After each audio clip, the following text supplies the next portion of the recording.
feeling ko talaga nag-dominate ng coverage during the early parts at least yung drama narrative ng mga Duterte o merong matanda na kinakawawa. Ang sa Oo. akin, responsibility din siguro ng mga network, ng mga news organizations. Teka, dapat yata ibalik. Bakit ba siya napunta sa sitwasyon na yan? Ano yung mga binanggit niya before, since 2016, or even before he became president? Nagsasalita na siya diyan, 'di ba? Sabi niya, ihanda na mo yung mga puninarya. Mapupuno ng bangkay ang Pasig River. Yung mga ganung pronouncements ba, all of these should be considered or acknowledged to have led to that situation. At saka may nanggagaling na mga video doon sa pinangyayarihan na doon pa lang makikita mo na somehow kung ano nangyayari, di ba? Kamukha nun, ipinipilit ng mga tauhan ni Duterte na pinwersa si Duterte para damputin at ilagay doon sa aeroplano. Mula pa rin sa airport pa lang yung aeroplano, puro puwersa raw. Ang tingin ko, yung footage, puro tulong ang nangyari kay Duterte. Mas malaki ang tulong kaysa sa puwersa Ano? Yeah. Actually, nagulat nga ako, hindi pumapalag para sa akin ngayon, bakit pag-usapan natin yan? Bakit di nagre-resist? Di ba? Si Duterte, ordinarily, ang wanted men nagre-resist Bakit kaya? Dapat ibalik natin. May mga footage naman na sinasabi na ako haharapin ko lahat yan. Di ba? Yeah. So it would be a veneer of bravado. Siguro subong-subo na siya. Sabi ko yata ito, mahirap na hindi.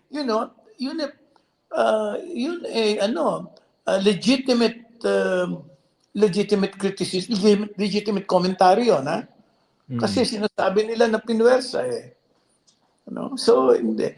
At hindi natin nakikita ang isa pang dapat ipakita na hindi natin. Ako nagtataka ako habang nanonood ako Bakit ba nung nasa aeroplano nilalagay sa aeroplano, hindi ko nakikita yung yung mahal na kabiyak, Gusto kong makita yan Ano yan This is the closest relationship between people. Dapat nakikita ko. Ano na ang nangyari? Pero wala akong nakikita Walang nagsasabi tungkol doon. Tanong sarili ko. Wala rito yun. Wala tatanong. Oo nga. Actually, in the absence of an answer to that question should at least have been asked repeatedly. Repeatedly. Kasi hindi kailangan may sagot agad dahil siguro maintindihan din po natin na yung Malacanang tsaka yung PNP talagang nire-restrict information because they wanted that to they wanted the operation to proceed smoothly. So nagkakaroon ng vacuum. Pero again, dapat punuin din ng mga tanong yung vacuum. Ang tanong at hayaan mong malaan man lang ng madla na itinanong yung tanong. Na kung ano pa man ayaw sagutin. Yun lang, Pero itinanong.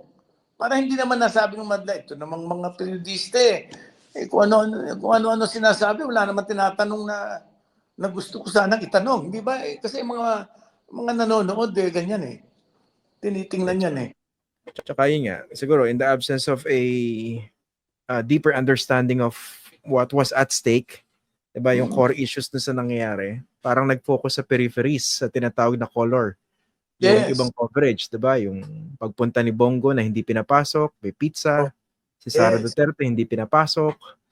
Lahat naman yun dapat binabalita. Pero kung yun na magdo-dominate, parang we're just scratching the surface. Tsaka yun nga, nagmumukhang kinawawa. Kasi Bello at si Panelo, sabi, walang abogado.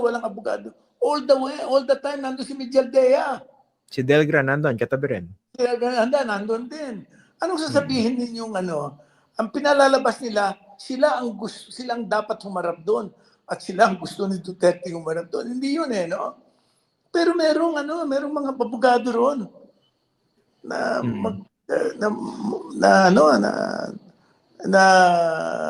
aalalay kay Duterte. Pero hindi sinasabi yun Para bang wala talagang kasama. Hindi, wala man lang ako narinig na report na sinabi, teka muna, Mr. Bello, teka muna, Mr. Panelo. Dalawa abogado rin na. Oo. Wala man lang ako nakitang ganun para makita ng tao na gustong pumapel lang nitong dalawang ito. Hindi ba? Mm. Kulang. Oh, Ano? ito nga, yung sinasabi ng isa sa viewers natin, yung sinabi ni General Torre na nag-offer nga raw ng na sumama itong common law wife, si Hanilet. Pero siya yung tumanggi dahil wala raw passport. Yung balita, di ba? Pero that came after kasi nagpa-press ko na yung Malacanang. So Yun ang balita. understandably talagang ano. Pero nga, anong tingin nyo? Nagkulang din ba yung Malacanang, yung administrasyon when it comes to handling this from a communications perspective?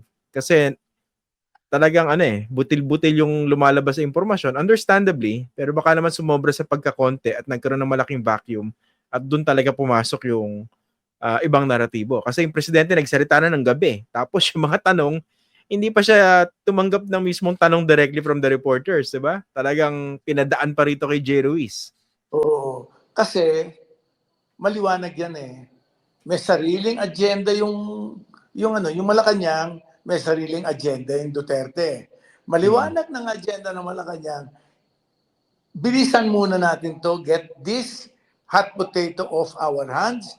Pag wala na, tsaka na lang tayo lumitaw. Ano? Yun ang maliwanag eh. I mean, that seems to me that seems to me clear enough. Ano? Kaya lang, harap mo na yung presidente. Ano? Wala ka pa rin maitanong. Yun ang hindi ko maintindihan. Finally, Hindi yata pinayagan magtanong sa kay ayaw BBM, yung mga reporters. Parang ang Oh. ginawang arrangement yata ng Malacanang, Ang ipadala yung kailangan- tanong kay J. Ruiz.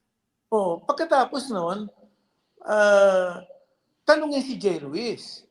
Pagkatapos noon, kung ayaw pa rin, i-report. Sabihin, ayaw tumanggap ng mga tanong itong mga ito. Di ba?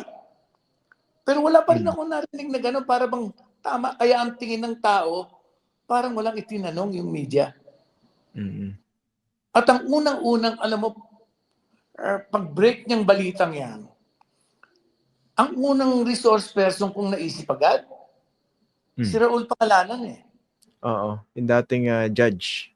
Pero hindi, ewan ko kung natawagan si Raul o ano, pero I thought Raul would be, ang pinaka relevant na resource, ang pinaka knowledgeable na resource person dyan sa development na yan eh.